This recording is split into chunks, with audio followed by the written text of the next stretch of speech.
Lesson number 18, daily summary. In this lesson, we simplify radicals that come from the quadratic formula, and we multiply polynomials using the box method. We will soon cover something called the quadratic formula, x equals negative b plus or minus the square root of b squared minus 4ac, all divided by 2a. We are going to need to know when and how to reduce solutions of this form to lowest terms. So we're not worried about that formula yet, but this is going to help us simplify answers that come from that formula in a few classes. Keep in mind that lots of math is done by making one small change to an equation or expression and then copying everything else down as is. Do one step at a time. So here's an example. This negative 6 plus the square root of 48 over 8 is an answer that came from the quadratic formula. And so don't worry about where the quadratic formula came from or how it's used, but we're just going to try to simplify this thing which is handed to us. The very first thing that we want to do is split this single fraction into two fractions. And so you can see them here, negative 6 divided by 8 plus the square root of 48 divided by 8. And hopefully that's reasonable, but if it isn't, then I will show you why we can do that. Suppose that I gave you 2 plus 5 whole thing, 2 sevenths plus 3 sevenths. What is that equal to? Well, clearly it's equal to 5 sevenths, but we do this so naturally we don't even think about it, but it is definitely 2 plus 3 divided by 7. That's why it's 5 sevenths. And so we have a lot of practice going in that direction, taking two fractions that have a common denominator and making a single fraction with that same denominator. But we could just as well go the other direction. If you have a single fraction, addition on the top or subtraction, and a single thing in the bottom, then you can split into two fractions just like this. Both of these new fractions have a copy of that original denominator, and then 2 goes up here, and the 3 goes here, and the plus sign goes in the middle. And that's exactly the format we have here. We have two things added up with a single denominator, and so the negative 6 goes over here, and the root 48 goes here, and the plus sign goes in the middle, and both of my fractions get that 8. So we split into two fractions, copying the 8 both times. And now that we have two fractions, we can reduce this first one like an ordinary fraction. Negative 6/8 becomes negative 3 over 4. There's more work involved with the other part. The square root of 48 is not a rational number, but we can find a perfect square that goes into 48. In this case, it's 16. And so 48 is for sure the same thing as 16 times 3. So that 48 becomes 16 times 3, still inside the radical, still divided by 8. Then we've got our nice product property, which says we can split this into two radicals multiplied together.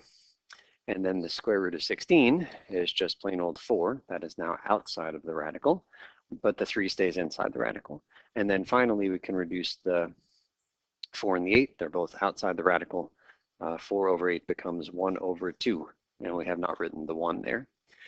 Notice that the negative 3/4 just got copied over and over and over again. And we just kept making one small change and copying everything else, including this denominator here of 8, until the one moment where it reduces. Really common mistake is to take the original thing and reduce this negative 6/8 right now and call it negative 3 on the top and a 4 on the bottom. And work from there, negative 3 plus radical 48 divided by 8, divided by 4 now.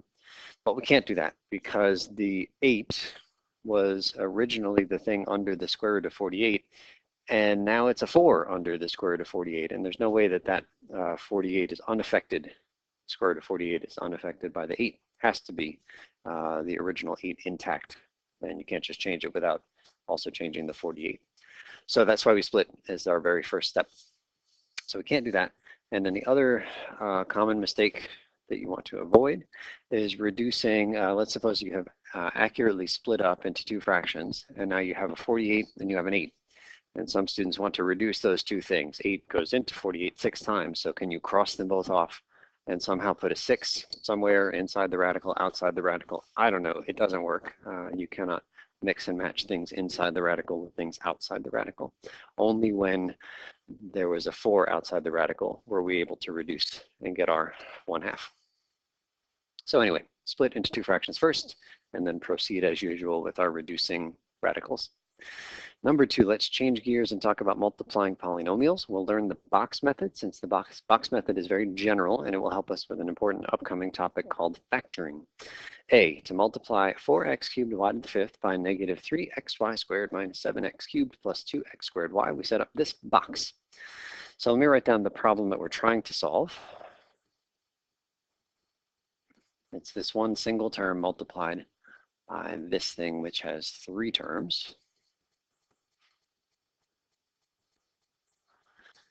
And you already know how to do this multiplication. This is just a distributive property, right? The one thing on the outside is going to come in and multiply by each of the 3 terms inside those parentheses.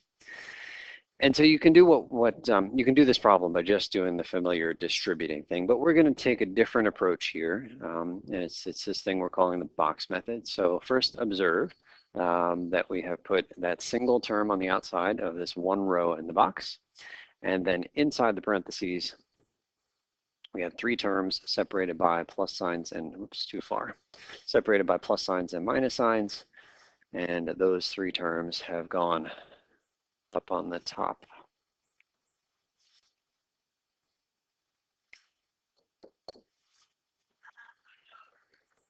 And so they're just right up here. We'll try to color code so that we can see what's what. And what we're going to do is think of these things outside of the box as being as representing the length and width of the little rectangles that they are near. So for example, I'll color code this first one orange. So this rectangle right here, we are saying it has a height of 4x cubed y to the fifth, right? That height there. You know, I mean, maybe in reality it's like ½ an inch long or whatever it is on your paper, but we're going to call that 4x cubed y to the fifth for that height. And then the base, you can think of it as the length of that rectangle, is represented by negative 3xy squared, just like you could represent the base with a number. We're just calling it a variable expression. And then the next rectangle I will draw in green. It also has a height and a base.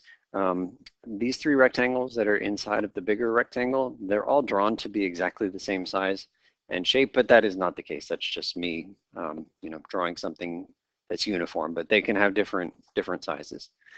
So thinking about that green rectangle in the middle, its base is this side, which is just represented by negative 7x cubed, and its height is this thing. We have to kind of look far away to find the height, but it's still this. It's still the same 4x cubed y to the fifth. All 3 of these rectangles have the same height. What's different is their bases, even though, again, I just drew them as if they were the same. And then the last one we will do in blue here. So the base of that rectangle is up on the top. It's 2x squared y. The height of this rectangle, or the height over here, is still way on the left. It's 4x cubed y to the fifth. And inside of each of these 3 rectangles, we are going to write an expression that represents the rectangle's area. So for the orange box, its area is base times height, which is the negative 3xy squared times the 4x cubed y to the fifth. So we're just going to multiply those 2 things. In fact, you can see the 2 arrows here telling you what to do inside of this box. We just multiply those 2 expressions. And when we multiply those 2 expressions, it's not a FOIL, it's not a distributive law. It's just 1 term times 1 term. So in my mind, I'm shuffling together the 4 times negative 3, and that gives me negative 12. And in my mind, I'm shuffling together the x cubed with the x. And I keep the x there, and I add those powers up. So I really have x to the 4th. And then the y to the 5th times y squared, those are together in my mind. Again, we know we're supposed to add the powers there. So negative 12x to the 4th, y to the 7th represents the area of that orange rectangle. Pause the video here and see if you can fill in the areas of green and blue, and then come on back.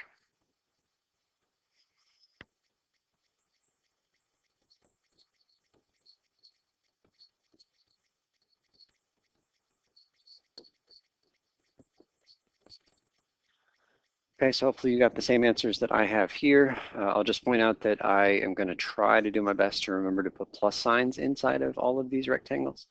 That plus 8x to the 5th, y to the 6th. It's okay if you didn't put a plus sign, but try to get in the habit of always putting plus signs and minus signs in front of, like one of those signs in front of every term. Okay, so what have we done here? Well, we've distributed. Our original problem, remember, was this. We're trying to multiply the 4x cubed y to the 5th by each of the 3 terms inside. I'm going to write my answer by just reading what's inside of this big box here. So negative 12x to the 4th, y to the 7th, minus 28x to the 6th y to the 8th plus 8x to the 5th y to the 6th. That's why I like writing the plus signs inside the box, just to make sure that we have our terms still separated. And if you think about, the distributive property, it's written up here in green. It's just this guy times the yellow, which is exactly what we did inside of that first box. And then it's the same red one times the green here, which is exactly what we did here in the green box. And then finally the red times the blue, which is what we put in that last box.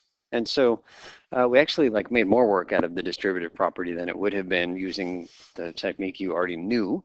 But the point of the box here isn't so much to do this kind of simple distributive property. The point of the box is for an upcoming technique, which is called factoring. So just bear with me and use the box to multiply, even if you have an easier way to multiply. Okay, so I think we're good there. Let's try number 3, which says we're going to multiply negative 3x minus 4 by negative 2x plus 5. So let's go ahead and write that here. 3x minus 4 times negative 2x plus 5. So again, totally okay to use the distributive property here. And so that means everybody in the first parentheses times everybody in the second parentheses. Some of you have memorized something called FOIL, which stands for firsts, outers, inners, and then lasts.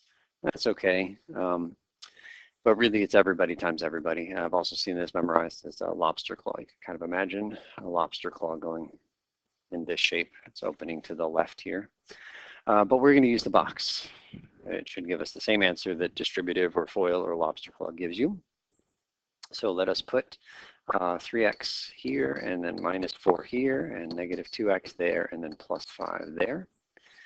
And then we're going to multiply to fill in the areas of each of these 4 rectangles inside. And so you just have to make sure you're multiplying the correct 2 things. So for example, the top left box is just the product of its base and height. And so we multiply those 2 things, and we get negative 6x squared. Pause the video, fill in the areas of the other 3 rectangles.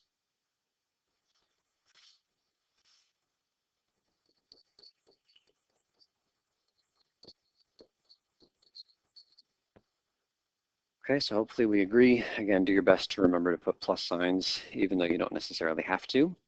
So then I think we can just write our answer up here. I'll read across the first row first. Negative 6x squared plus 15x, and then read across the second row, plus 8x minus 20. And then, of course, we want to combine like terms for our final answer. So 15x and 8x add up to 23x.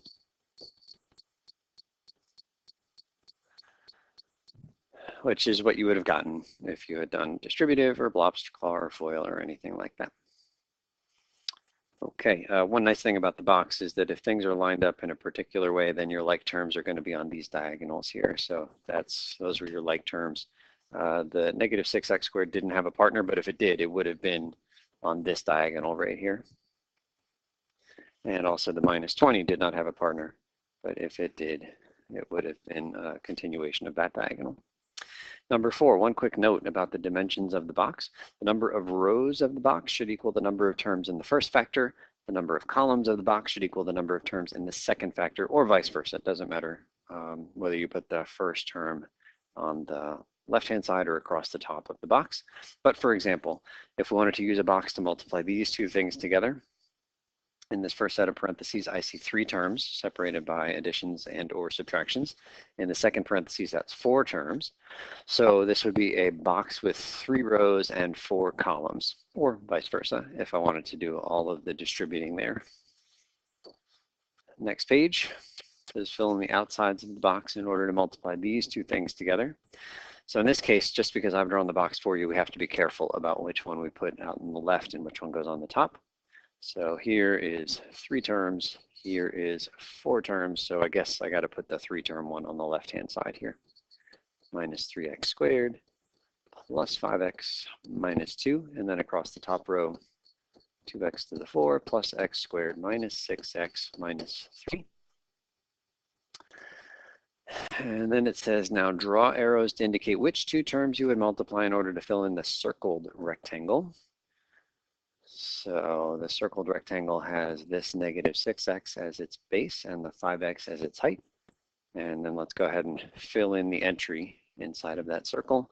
So we multiply the two things with the arrows and we get negative 30x squared, which is part of the multiplication if we were actually going to distribute and do this whole problem all the way out.